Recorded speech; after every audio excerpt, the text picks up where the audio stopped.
Welcome to our channel Parvati's kitchen. వీడియోలోకి వెళ్ళే ముందు ఎవరైనా ఇంకా మన ఛానల్ని సబ్స్క్రైబ్ చేసుకోకపోతే తప్పకుండా అయితే సబ్స్క్రైబ్ చేసుకోండి. అలాగే వీడియో నచ్చితే తప్పకుండా లైక్ కూడా చేసేయండి. ఇక లేట్ చేయకుండా అయితే వీడియోలోకి వెళ్ళిపోదాం. ఈరోజు అయితే మీకు నేను ఒక అద్భుతమైన ప్లేస్ని అయితే చూపించబోతున్నానండి. చాలా చరిత్ర గల ప్లేస్ అన్నమాట. మిస్ అవ్వకుండా అయితే చూసేయండి. మేమైతే ఫ్రెండ్ ఇంటికి వెళ్ళాము, ధర్మవరం వెళ్ళామన్నమాట. ఇంకా ధర్మవరం నుంచి లేపాక్షి అవి దగ్గర అని చెప్తే ఇంకొక రోజు అయితే వెళ్ళాము అక్కడికి. ఒకే రోజు 3 ప్లేసెస్కి అయితే వెళ్ళాము. అన్నీ ఒకే వీడియోలో కొంచెం వీడియో లెంత్ ఎక్కువ అవుతుంది కదా, మీకు కూడా బోర్ కొట్టేస్తుంది కదా అన్నట్టు ఒక 2 వీడియోస్గా అయితే పెట్టేస్తాను. ఇప్పుడు ఒక వీడియో, నెక్స్ట్ వీడియో కూడా వస్తుంది. ఆ వీడియో కూడా మిస్ అవ్వకుండా అయితే చూసేయండి. మేమైతే ముందుగా ధర్మవరం నుంచి లేపాక్షికి అయితే వెళ్తున్నామండి. ఈ లేపాక్షి అనంతపురం జిల్లా హిందూపురానికి సమీపంలో ఉంటుందన్నమాట. ధర్మవరం నుంచి లేపాక్షికి వెళ్ళే దారిలో పెనుగొండలో ఒక పెద్ద కంపెనీ అయితే ఉందండి. మీకు కూడా ఒక్కసారి చూపించేద్దామన్నట్టు వీడియో అయితే తీసేశాను. చాలా పెద్ద కంపెనీ అన్నమాట. చూస్తున్నారు కదా, చూస్తుంటేనే అర్థమైపోతుంది కదండి ఏంటంటే కియా కార్స్ కంపెనీ అన్నమాట. ఇది చాలా పెద్ద కంపెనీ. ఇందులో డైలీ 1200 నుంచి 1500 కార్స్ వరకు మ్యానుఫ్యాక్చర్ అవుతాయంట. కంపెనీ అయితే చాలా చాలా పెద్దగా ఉందండి. ఇక్కడ స్టార్ట్ అయిందంటే ఇంకా ఎండింగ్ వచ్చేసి చాలా దూరంలో ఉంది. మీకు కూడా అంటే మీకు చూడడానికి కొంచెం బోర్ కొడుతుందేమో, అంటే మీరు కూడా చూస్తారు కదా అన్నట్టు స్టార్టింగ్ నుంచి ఎండింగ్ వరకు తీసాను అనమాట. ఇలా ఇంకా వెళ్తూ ఉంటే వస్తూనే ఉంటుందండి ఈ కంపెనీ అయితే.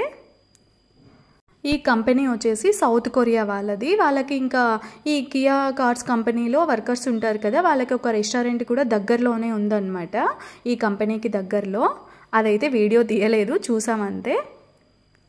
అక్కడంతా కొరియన్ ఫుడ్ ఉంటుంది. చూసారు కదండి, ఇంకా ఎంత వస్తుందో ఇంకొకసారి మీరే ఆలోచించండి. ఎంత పెద్ద కంపెనీనో. ఇలా వెళ్తూ ఉంటే వస్తానే ఉంటుంది. ఎండింగ్ అయితే వచ్చేసామండి. ఇక్కడ కనిపిస్తుంది కదా, అక్కడ ఎండింగ్ అదే అన్నమాట. చూడండి ఒకసారి, ఎండింగ్ అయితే వచ్చేసింది. ఈ కియా కార్స్ కంపెనీ అయితే ఇదే. చాలా పెద్ద కంపెనీ కదండి. నేను చూడడం అయితే ఫస్ట్ టైం అన్నమాట. ఎవరైనా నాలాంటి వాళ్ళు ఉంటారు కదా అన్నట్టు వీడియో అయితే తీసాను మొత్తము. చూడని వాళ్ళు చూస్తారు కదా అన్నట్టు. మేమైతే ఇక్కడ లేపాక్షికి అయితే వచ్చేసామండి. ఎంట్రన్స్ అయితే ఇలా ఉంటుంది. ఇందాక చూసారు కదా ఎంట్రన్స్ ఇదే. ఈ లేపాక్షికి ఎందుకు లేపాక్షి అని వచ్చిందంటే, ఆ టెంపుల్కి లేపాక్షి అనే నేమ్ ఎందుకు వచ్చిందంటే, ఆ నేమ్ ఎందుకు వచ్చిందో స్థానికులు ఒక కథ చెప్తారన్నమాట. అదేంటో మీరు కూడా అయితే వినేసేయండి. రామాయణ కాలంలో జటాయు రెక్కలు రావణాసురుడు నరికేశాడు కదండి. అప్పుడు ఆ పక్షి కూర్మ శైలం మీద పడిపోయిందంట. అప్పుడు శ్రీరామచంద్రమూర్తి వచ్చి లే పక్షి అని అంటాడంట. దానికోసమే అలా పక్షిని శ్రీరామచంద్రమూర్తి పిలవడం వల్ల లే పక్షి అనడం వల్ల లేపాక్షి అనే నేమ్ అయితే వచ్చిందంట. ముందుగా అయితే మేము ఇందాక చెప్పాను కదండి పక్షి అని చెప్పి, జటాయు పక్షి పార్క్కి అయితే వచ్చేసాము. జటాయు థీమ్ పార్క్ అనమాట. అక్కడికి వచ్చేసాము. పార్కింగ్ అయితే ఇలా ప్లేస్ అయితే కొంచెం బాగానే ఉంది, ఎక్కువగానే ఉంది. ఇక్కడ పార్క్ చేసేసామన్నమాట. వెహికల్ అయితే వచ్చేసి ఇంకా వెళ్తూ ఉన్నాము ఆ జటాయు థీమ్ పార్క్ అయితే. ఆ పార్క్ అవుటర్ సైడ్ అయితే ఇలా ఉందన్నమాట. స్నాక్స్ అయితే ఉన్నాయి. బేల్పూరి, పానీపూరి, ఇలా ఏవో కొన్ని చిన్న చిన్న స్నాక్స్ అయితే ఉన్నాయి. మనము స్నాక్స్ ఏమీ తీసుకెళ్ళకపోయినా అక్కడ స్నాక్స్ అయితే తినేసేయచ్చు. తర్వాత ఎంట్రన్స్ ఇలా ఉంటుంది. చూసారు కదండి, welcome to Jatayu theme park. Gate అయితే ఇదే, ఎంట్రన్స్ గేట్ ఇక్కడే. ఎంట్రీ టికెట్ వచ్చేసి 10 రూపీస్ అనమాట. మేమైతే ఎంట్రీ టికెట్ అయితే తీసేసుకున్నాము. ఈ జటాయు థీమ్ పార్క్ అయితే పెద్దగా ఉండదండి. ఇంకా పక్కన ఉండే టెంపుల్ చెప్పాను కదా, చాలా చరిత్ర గల టెంపుల్ అని చెప్పి. దీని పక్కన ఉండే టెంపుల్ అయితే చాలా పెద్దగా, చాలా చరిత్ర గల టెంపుల్. ఇక్కడ ఊరికే ఆ జటాయు ఉండేదన్నట్టు ఇలా చేశారనమాట. ఆ పైన కనిపిస్తుంది కదండి అక్కడ రాయి మీద, అదే అన్నమాట ఆ జటాయు పక్షి. అక్కడికి వెళ్ళే దారి అయితే మీకు కూడా చూపించేస్తాను, చూసేయండి. ఎంట్రన్స్ దగ్గర నుంచి అయితే ఇలా వెళ్ళాలి, ఇలా ఉంటుంది అనమాట. ఇంక ఇలానే వెళ్తే ఆ పైకి వెళ్ళొచ్చు. ఆ దారి కూడా మీకు మొత్తం కంప్లీట్గా అయితే చూపించేస్తానులేండి. ఇలా వెళ్తే ఆ పక్షి పైకి వెళ్ళడానికి స్టెప్స్ ఉంటాయి. ఇంకా అక్కడ నుంచి వెళ్తే పైకి వెళ్ళొచ్చు అనమాట, చూడొచ్చు. ఇంకా వెళ్ళేటప్పుడు దారిలో అయితే ఇక్కడ ఆర్ట్ వేస్తున్నారండి, చూడండి ఒక్కసారి. చూసారు కదా, ఇక్కడ ఒక ఫోటోకి వచ్చేసి 300 రూపీస్ అంట. ఇంకా దీని పక్కనే వచ్చేసి ఇయర్ రింగ్స్ అయితే పెట్టారు. ఓన్లీ ఒకటి మాత్రమే ఉంది, ఒక షాప్ మాత్రమే ఉందన్నమాట. చిన్నగా అలా పెట్టుకున్నారంతే. పైకి వెళ్ళే దారి అని చెప్పాను కదా, ఇలా ఉంటుందండి. స్టెప్స్ అయితే ఇలా ఉంటాయి. మీకు మధ్యలో కూడా ఎలానో ఒక్కసారి చూపించేస్తాను, చూసేయండి. వెళ్ళే వాళ్ళు అయితే వెళ్తూ ఉన్నారు, అలాగే పైకి వెళ్ళి చూసేసి రిటర్న్ అయ్యే వాళ్ళు రిటర్న్ అవుతున్నారనమాట. ఆ మధ్యలో దారి కూడా రాళ్ళ మధ్యలో ఉంటుంది దారి, చూడండి ఒక్కసారి. మీకు బాగా క్లారిటీగా చూపించడం కోసం అంతా తీసానమాట. పైన వ్యూ అయితే పైనుంచి ఇలా ఉంటుంది.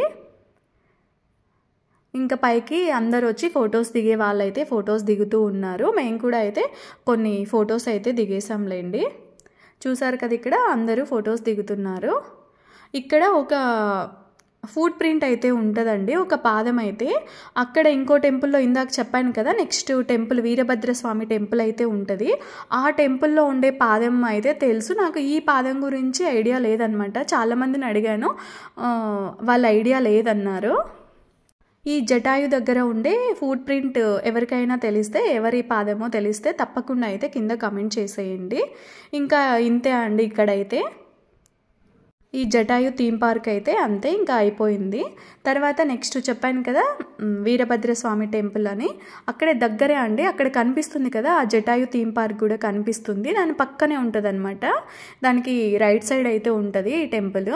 అక్కడికి ఇలా వెళ్ళాలి, దారి అయితే ఇలానే ఉంటుంది. ఇదంతా పార్కింగ్ ప్లేసే అనమాట. ఇంకా చాలా దూరం నుంచి అన్నీ పార్క్ చేసేసారు వెహికల్స్ మొత్తము. ఎంట్రన్స్ అయితే ఇలా ఉంది. ఈ టెంపుల్, ఈ వీరభద్రస్వామి టెంపుల్ విరూపన్న ఆయన అనేవారు కట్టించారంట. విరూపన్న ఇది 1538లో ఏమో కట్టించారంట ఈ టెంపుల్ వచ్చేసి. ఇందులో రామలింగము, హనుమలింగము, సీతాదేవి పాదము ఇలా అన్నీ మీకు అన్నీ చూపించేస్తానులేండి.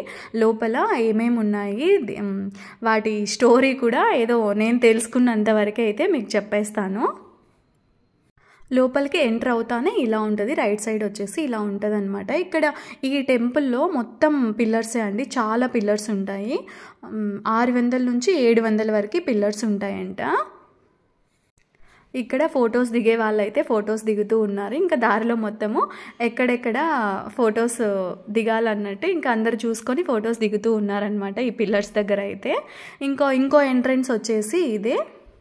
ఇక్కడ పిల్లర్స్ అని చెప్పాను కదండి, 600 to 700 పిల్లర్స్ ఉంటాయని చెప్పి. ఒక్కొక్క పిల్లర్కి ఒక్కొక్క చరిత్ర ఉంటుందంట. అలా తెలుసుకుంటూ పోతే చాలా పెద్ద చరిత్ర ఉంటుందండి ఈ టెంపుల్కి అయితే. ఇక్కడ లోపలికి వెళ్ళగానే లెఫ్ట్ సైడ్ అయితే ఇక్కడ మండపం ఉంటుంది, కళ్యాణ మండపం. ఒక్కసారి చూపిస్తాను చూడండి. ఇదే అనమాట, ఇక్కడ లెఫ్ట్ సైడ్ అంతా ఇదే అనమాట మండపం. ఈశ్వరుడు అలాగే పార్వతికి జరిగిన కళ్యాణం ఉంటుంది కదా, ఆ మండపం అనమాట, కళ్యాణం జరిగిన మండపము. తర్వాత రైట్ సైడ్ వచ్చేసి ఇక్కడ ముందుగా అయితే వినాయకుడు ఉంటాడు. ఇంకా ఎప్పుడైనా వినాయకుడికి పూజ చేసిన తర్వాతే కదండి అన్నీ, దానికోసమే ముందుగా అయితే వినాయకుడు ఉన్నాడు. ఇంకా నెక్స్ట్ ఇంకా అన్నీ వస్తూ ఉంటాయి అన్నమాట. ఇక్కడ కనిపించేది వచ్చి శ్రీకాళహస్తి టెంపుల్ ఉంటుంది కదండి, దాని చరిత్ర అనమాట. శ్రీ అంటే సాలెపురుగు, కాల అంటే సర్పము, హస్తి అంటే ఏనుగు. ఇవన్నీ చూసారు కదండి, 3 లింగంకి అవి పూజ చేస్తున్నాయన్నమాట. దానికోసమే శ్రీకాళహస్తి అనే పేరు వచ్చిందంట, దాని చరిత్ర అదైతే. ఇక్కడ వచ్చేసి నాగలింగము, ఇక్కడ నాగలింగం చెక్కారు. దీనికి కూడా ఒక స్టోరీ అయితే ఉందండి, ఆ స్టోరీ కూడా చెప్పేస్తాను, వినేసేయండి. ఈ నాగలింగంకి ఎదురుగా ఒక వంటగది అయితే ఉంటుంది. ఒకసారి మీకు ఆ వంటగది కూడా చూపించేస్తాను, చూసేయండి. ఇక్కడ నుంచి ఫొటోస్ అయితే అందరూ బాగా దిగుతూ ఉన్నారు. ఆ నాగలింగంకి ఇక్కడ నుంచి తీసుకుంటున్నారనమాట ఫోటోలు అయితే. ఒకసారి చూపిస్తాను చూడండి. ఇక్కడ డోర్ కనిపిస్తుంది కదండి, ఇదే అనమాట వంటగది. ఈ వంటగదిలో దేవస్థానం కట్టేటప్పుడు శిల్పులు, వర్కర్స్ అంతా ఈ వంటగదిలోనే భోజనం చేసేవాళ్ళంట. ఒకరోజు శిల్పులు భోజనానికి వచ్చి తల్లిని అడుగుతారంట, ఆ శిల్పుల తల్లిని, భోజనం అయ్యిందా అని చెప్పి. భోజనం ఇంకా అవ్వలేదు, చేస్తాను, కొంచెం టైం పడుతుంది అంటదంట. ఆ భోజనం చేసేలోపే ఆ శిల్పులు ఆ నాగలింగాన్ని చెక్కారంట అండి. వితిన్ 2 అవర్స్లో ఆ నాగలింగంని అయితే చెక్కేశారంట ఆ భోజనం చేసేలోపు. ఆ భోజనం చేసేసి బయటికి వచ్చి చూసిందంట ఆ శిల్పుల తల్లి. పిలవడానికి వస్తే ఇంకా ఆలోపే నాగలింగం చెక్కేశారంట. అది చూసి ఇంకా బాగా స్టన్ అయిపోయిందంట. ఆమె చూసిన దృష్టికి ఆ లింగంకి కొంచెం ఒక చీలిక ఏర్పడుతుందంట. అంటే అదేదో అంటారు కదండి, దిష్టి తగిలితే అలా అయిపోతుంది అని చెప్పి, ఆ దిష్టికి అలా అయిందంట. అలా చీలిక ఉండే లింగంకి పూజ చేయకూడదని చెప్పి లింగం అయితే కొత్తది పెట్టారంట మళ్ళీ. ఇక్కడ చాలామందిని ఆకట్టుకునే హ్యాంగింగ్ పిల్లర్ ఉందన్నమాట. అదే ఈ టెంపుల్లో ఎక్కువ ఆశ్చర్యం కలిగించేది అయితే ఇదే అండి, ఈ హ్యాంగింగ్ పిల్లరు. ఇదైతే అసలు చూసారు కదా, అక్కడ క్లాత్ పెట్టి తీస్తున్నారు, సపోర్ట్ ఉండదన్నమాట. కింద నేలకి భూమికి ఆనకుండా ఒక సైడ్ మాత్రమే ఆని ఉంటుంది, మిగతా 3 వైపులా ఇలా ఉంటుంది ఓపెను. చూడండి ఒకసారి మీకు చూపిస్తాను. ఇక్కడ క్లాత్ పెడితే బాగా వచ్చేస్తుంది కదండి, అలా గ్యాప్ ఉంటుంది అన్నమాట. ఓన్లీ ఒకవైపు మాత్రమే సపోర్ట్ ఉంటుంది. ఇంకా ఈ పెయింట్స్ గురించి కూడా ఒక స్టోరీ ఉంటుంది. ఆ పెయింట్స్ దగ్గరే ఒక రోల్ ఉంటుంది. ఆ రోటిలో వెజిటబుల్స్ అన్నీ దంచి అక్కడ ఆ రసం ఉంటాయి కదండి, ఆ కూరగాయల రసము, దానితో ఆ పెయింట్స్ వేసారంట. ఆ పెయింట్స్ గురించి అయితే అదే అనమాట స్టోరీ. ఇలా చెప్పుకుంటూ పోతే అసలు చాలా స్టోరీస్ ఉన్నాయండి ఈ టెంపుల్స్లో అయితే. ఇంకా వచ్చిన వాళ్ళందరూ ఇలా ఈ హ్యాంగింగ్ పిల్లర్ దగ్గర అయితే ఇలా చెక్ చేసుకుంటూనే ఉన్నారు. ఇంక ఇలా అంతా అయిపోయిన తర్వాత మేము ఇంకా వీరభద్ర స్వామి దర్శనంకి అయితే వెళ్ళిపోయాము. టెంపుల్ లోపలికి అయితే వచ్చేసాము. లోపల అయితే ఇలా ఉంటుంది, ఒకసారి మీకు కూడా చూపించేస్తాను, చూసేయండి. లోపల టెంపుల్ లోపల మొత్తం ఎలా ఉంటుందో. ఇక్కడ వచ్చేసి వీరభద్ర స్వామి చూడండి, ఇక్కడ వీరభద్ర స్వామి అన్నమాట. వీడియో అయితే స్కిప్ చేయకుండా చూడండి, ఇందులో ఇంకా చాలా అద్భుతాలు అయితే ఉన్నాయి, అవి కూడా మీకు చూపించేస్తాను అన్నీ. ఇక్కడ వీరభద్ర స్వామి తర్వాతనే లింగం అయితే ఉంటుంది, తర్వాత పార్వతీదేవి, ఇక్కడ పార్వతీదేవి, ఇక్కడ వచ్చేసి రామలింగము, నెక్స్ట్ భద్రకాళి అమ్మవారు అన్నమాట. ఇక్కడ భద్రకాళి అమ్మవారు, హనుమలింగము, రఘునాథ స్వామి, ఇక్కడేమో నవగ్రహాలు అన్నమాట. ఇంకా లోపలైతే మొత్తం అయితే దర్శనం చేసేసుకున్నాము, అన్నీ దర్శించేసుకొని బయటకైతే వచ్చేసాము. బయటికి రాగానే ఇంకా బయట మొత్తం ఇలా ఉంటుంది. ఇక్కడ మీకు ఒక అద్భుతాన్ని చూపించేస్తాను, చూసేయండి. అదేంటంటే ఇక్కడ పాదం కనిపిస్తుంది కదండి, ఈ పాదం అన్నమాట. ఈ పాదం ఎవరిదంటే సీతాదేవి పాదము, సీతమ్మ తల్లి పాదము. ఈ పాదము బొటనవేలులో నుంచి వాటర్ ఎప్పుడూ వస్తూనే ఉంటాయి. ఇక్కడ వీడియోలో చూస్తున్నారు కదా, మనం ఆ వాటర్ని తీసేస్తుంటే అవి మళ్ళీ వస్తూనే ఉంటాయి అన్నమాట. ఈ వాటర్ ఎక్కడి నుంచి వస్తున్నాయి అనేది కూడా ఎవ్వరికీ తెలియదు. ఈ పాదంకి కూడా అయితే ఒక స్టోరీ ఉందండి, ఆ స్టోరీ కూడా ఒకసారి చెప్పేస్తాను, వినేయండి. రావణాసురుడు సీతమ్మ తల్లిని ఎత్తుకెళ్ళేటప్పుడు జటాయు అనే పక్షి సీతమ్మ తల్లిని కాపాడడం కోసం వస్తుందన్నమాట. అప్పుడు ఆ రావణాసురుడు ఆ పక్షి రెక్కలు నరికేస్తాడు. ఆల్రెడీ ఇంతకుముందు చెప్పాను కదా, అలా నరికేస్తాడు అనమాట. అలా నరికినప్పుడు అది చనిపోకుండా ప్రాణంతో ఉండడం కోసం సీతమ్మ తల్లి ఇక్కడ పాదం మోపుతుందంట. ఆ పాదం బొటనవేలులో నుంచి వాటర్ వస్తూ ఉంటాయంట.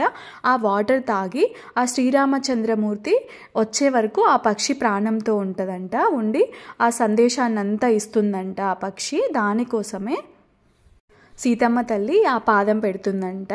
ఇంకా శ్రీరామచంద్రమూర్తి వచ్చిన తర్వాత సందేశాన్ని అంతా ఇచ్చేసి అప్పుడు చనిపోతుందంట ఆ పక్షి అయితే. ఈ పాదం స్టోరీ అయితే ఇదే అండి. ఇంకా ఇక్కడ నెక్స్ట్ వచ్చేసి ప్లేట్స్. అప్పట్లో ప్లేట్స్ ఇలా ఉండేవంట, మధ్యలో ఒక పెద్ద ప్లేట్ ఉంటుంది, చుట్టూ కర్రీస్ వేసుకోవడానికి కోసం అయితే ఇలా చుట్టూ ఉంటాయంట చిన్న చిన్నవి. ఈ ప్లేట్స్ అయితే ఇలా ఉన్నాయి. ఇక్కడ ఇంకా హనుమాన్ ఉన్నారు. హనుమాన్కి చుట్టూ స్తంభాలతో చిన్న మండపం లాగా అయితే ఉంటుంది. ఇంకా ఇక్కడ చూసారు కదండి, ఏనుగుల డిజైన్స్ అయితే ఇలా ఉన్నాయి. ఇంకా మీకు కొన్ని డిజైన్స్ చూపిస్తానండి. స్తంభాలకు చిన్న చిన్న స్తంభాలు ఉండి వాటికి డిజైన్స్ అయితే ఉన్నాయి. ఈ డిజైన్స్ అయితే ఒక 200 నుంచి 250 వరకు ఉండొచ్చంట. ఈ డిజైన్స్ ఏంటంటే మనకి పట్టు చీరలు దొరుకుతాయి కదండి, కంచి పట్టు చీరలు, ధర్మవరం పట్టు చీరలు అని చెప్పి, ఆ పట్టు చీరలకి ఈ డిజైన్స్ని బార్డర్లా వేస్తారంట. ఈ డిజైన్స్ అన్నీ ఇవే డిజైన్స్లా వాడతారంట ఆ శారీస్కి అయితే. దీని స్టోరీ అయితే ఇదే. ఇక్కడ ఒక్కసారి చూడండి, ఇక్కడ జటాయు పక్షి కనిపిస్తుంది చూడండి. ఈ టెంపుల్లో నుంచి అయితే అది కనిపిస్తుంది అనమాట, అంత దగ్గరలో ఉంటుంది. మీకు ఆల్రెడీ స్టార్టింగ్లో చెప్పాను కదా కనిపిస్తుందని చెప్పి, అదే మీకు ఒకసారి చూపించేశాను అంతే. ఇక్కడ వచ్చేసి ఇందాక చూపించింది temple back side. Temple back సైడ్కి అయితే వచ్చేసాము. అక్కడ మైక్లో అయితే అనౌన్స్ చేస్తూ ఉంటారు అన్నప్రసాదం ఉంటుంది అని చెప్పి. ఇంకా బ్యాక్ సైడ్ దిగితే ఇలా ఉంటుంది, ఇక్కడ నుంచే వెళ్ళాలి. ఇక్కడ పిల్లలకైతే ఆడుకోవడానికి అలా కొనుక్కోవాలనుకుంటే పిల్లలకి చిన్న చిన్న బొమ్మలు అయితే ఇక్కడే షాప్స్ అయితే ఉన్నాయి. ఇక్కడ చూసారు కదండి, అన్నప్రసాదం సేవా ట్రస్ట్ లేపాక్షి అని చెప్పి ఎంట్రన్స్ ఇలా ఉంటుంది. లోపలంతా ఇలా ఉంటుంది అన్నమాట, ఉచిత అన్నదానము. మేము ఆ టెంపుల్ అంతా చూసుకునే లోపు లంచ్ టైం అయితే అయిపోయిందండి. ఇంకా దానికోసమే లంచ్ అయితే ఇక్కడే చేసేసాము. మేము టెంపుల్కి వచ్చేలోపే ఆఫ్టర్నూన్ అయిపోయిందనమాట. అంటే ఇంటి దగ్గరే లేట్గా స్టార్ట్ అయ్యాము.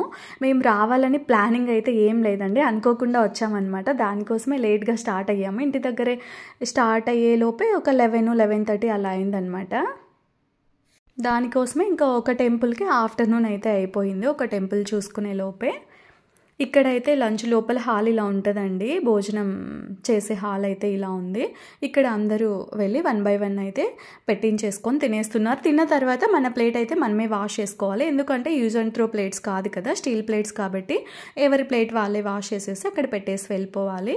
అయిపోయిందండి ఈ టెంపుల్ అయితే. ఇంకా అంత అయిపోయిన తర్వాత పిల్లలు అయితే ఏవో ఐస్ క్రీమ్స్ అవి కావాలంటే ఇక్కడ ఏదో తీయించారు, ఇంకా తింటూ ఉన్నారనమాట. వాళ్ళు ఏం తిన్నా కూడా బయట అయితే ఒక్కసారన్నా తినాలి కదా. ఇది బుడ్డది తినేది అయితే కోతి లాక్కొని వెళ్ళిపోయిందండి. జస్ట్ ఒక 2-3 టైమ్స్ అలా నోట్లో పెట్టుకుంది అంతే. తర్వాత కోతులు అయితే చాలా ఎక్కువ ఉన్నాయి ఇక్కడ, దానికోసమే కోతి అయితే లాక్కొని అయితే వెళ్ళిపోయింది దాన్ని. అది భయపడి ఫుల్గా ఏడ్చేసింది. ఈరోజు వీడియో అయితే ఇదే అండి. నెక్స్ట్ దీని తర్వాత మేము ఏ ప్లేసెస్కి వెళ్ళామనేది నెక్స్ట్ వీడియోలో వస్తుంది. ఆ వీడియో కూడా మిస్ అవ్వకుండా అయితే చూసేయండి. Thank you for watching.